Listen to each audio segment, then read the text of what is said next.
Now, if you'll go with me one more transition, because I want to walk over here and show you the new iMac. Yeah, it's been here for a little bit of a while, and I've had a chance. I've been using this. This is my studio, my office computer, so I use this day in, day out at Twit. And you know me, I kind of like these Apple computers, and when the extra razor thin iMac was announced last year, about 6 months ago, maybe not quite that much, I immediately ordered one. It took a couple of months to get it. I didn't get it till January or February.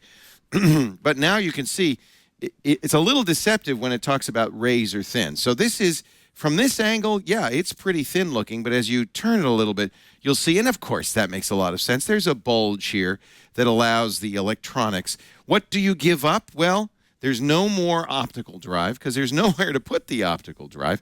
In return, you do get an SD card slot, and you're giving up 9 pounds of weight. And that was the thing John and I noticed almost immediately. This is the lightest iMac I've ever used. It is just about 21 pounds, not as light as a notebook computer, but 9 pounds lighter than its predecessor iMac, which was a lot thicker.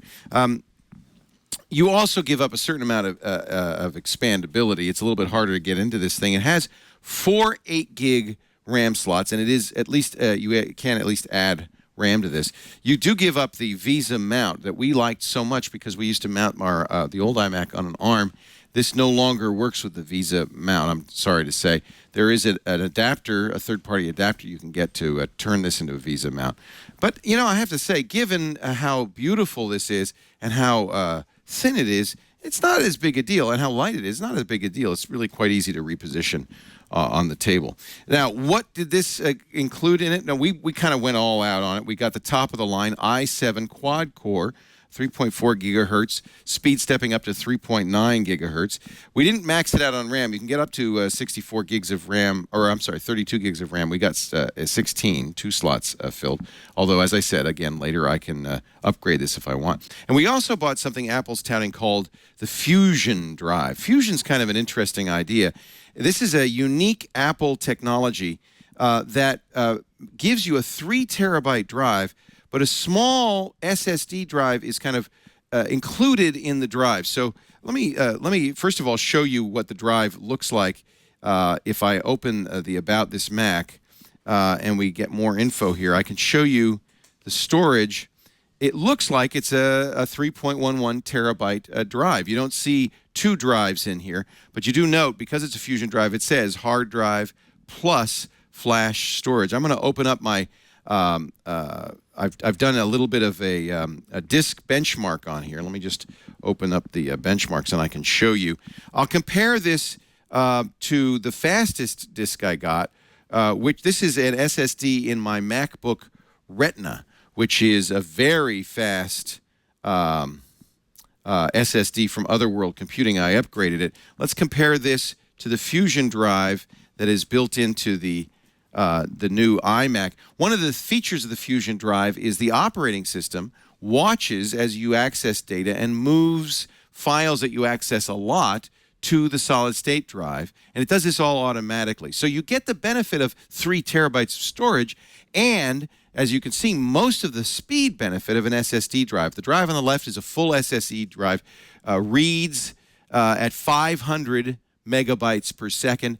We got almost as close, 383 megabyte per second read times on the Fusion drive. The write times were even closer, 308 megabytes per second write times on the standard SSD drive, 286 megabytes per second on the Fusion drive. The thing that's most interesting is you run the benchmark on the Fusion drive, it actually speeds up because it says, oh, I guess Leo really wants this file, and it moves it to the SSD drive and gets a lot of speed.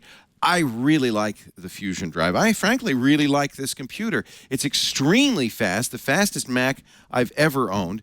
We got the kind of top-of-the-line GeForce card. You have some choices, the GTX 680 card or the 660 card. We got the 680 MMX, or MX, I should say. Gives me a very nice, on this 27-inch display, resolution of 2560 by 1440. Very high resolution. Not Retina, because it is such a big display, but absolutely gorgeous. And as I said, it's very snappy, probably snappier because it's not Retina. I'm able to switch back and forth between desktops very, very quickly on this display. It also comes with a very large component of ports. In fact, if you let me flip it around here, I can show you. It's got four USB 3 ports here. Those are very fast ports. It's got 2 Thunderbolt ports, which means you can drive another monitor or 2 or 3 or 4 monitors off of this. And, you know, if you worry about expandability, I know there's no new Mac Pro, but one of the nice things about this new iMac is because you can get a Thunderbolt card case or a variety of other Thunderbolt extensions, you probably can do many of the things you would do, including add a lot of extra very fast drives via Thunderbolt. It also has gigabit Ethernet, Wi-Fi A, B, G, and N, Bluetooth 4.0 in here, and you see an SD card reader. Kind of ungainly placement for the SD card reader, but there's nowhere else to put it. This is so thin, you have to put it on the back. So if you do want to use your SD card, you're going to have to reach around behind the iMac. Normally, you won't even have this cable. You just have a single power cable. It comes with the Apple Magic Trackpad or the Apple mouse and Bluetooth keyboard. So these are wireless. It's a really beautiful combination, just right for living room or any desk where you just don't want to have, you know, a big bulky computer. Very fast, no fans as far as I can tell. Just a really gorgeous display. Pros, the screen, you got to say, is just fantastic. 27-inch screen. They also make a 21-inch model. This one, as configured with all the top-of-the-line stuff, is almost $3,000, but you can obviously cut quite a bit. They start at $1,799 for the 21-inch.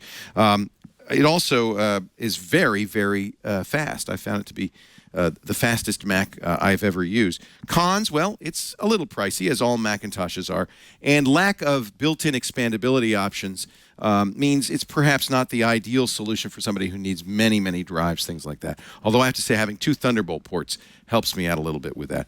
If you ask me, try, buy, don't buy, that's an absolute buy. If you're a Macintosh aficionado, this is the most beautiful, the fastest iMac Apple has ever made. I don't miss an optical drive. You can always add an external one for $100, but I don't even think I really need it. It's been a long time since I've inserted optical media, even for installations. Even if you're putting something like Microsoft Office on here nowadays, you download it from the internet. So that's not a big negative.